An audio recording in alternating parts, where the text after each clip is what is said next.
তারপরে ওই ধারাবাহিকতা পরে যখন উনি এমপি ভোট করছে 91 সালে রিক্সা শ্রমিকরা যান খুলি ভোট করছে মনে আছে না?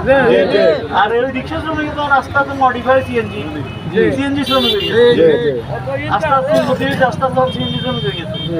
তো যেহেতু আপনারা মেহনতি মানুষ, সবসময় ওনার সাথে আছে, আর উনিও সবসময় আপনাদের সাথে আছে, কখনো আপনাদেরকে ভুলে নাই বা আপনাদের প্রতি মায়া মহব্বত কোনো সময় কমে নাই।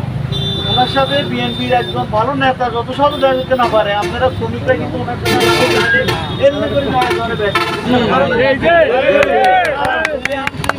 ভালোবাসা ওনার আছে। আপনারা তার প্রমাণ করুন। এখন ওনার আগমন উপলক্ষে উনি দীর্ঘ 7 মাস মানুষ ছাড়া দিল, উনি খুব কষ্টে আসছিল। ইনশাআল্লাহ প্রস্তুতি আসলে উনি অনেক মানুষ দেখে আল্লাহ রহমতে ওনার শরীর ছোট্টু খারাপ দেখতে ভালো আপনারা সবাই উপস্থিত থাকবেন, থাকি ওনার জন্য দোয়া করবেন। আর আপনাদের সবাই দোয়ায় আপনাকে বলি, ওনাকে আল্লাহ আপনাদের সবাই দোয়ায় আল্লাহ রহমত নাজিকে ওনার হায়াত বাড়ায় দিচ্ছে। এখান থেকে ডাক্তাররা বলছে যে বিরাটের সম্ভাবনা নাই, আল্লাহ এখান থেকে ওনার আপনাদের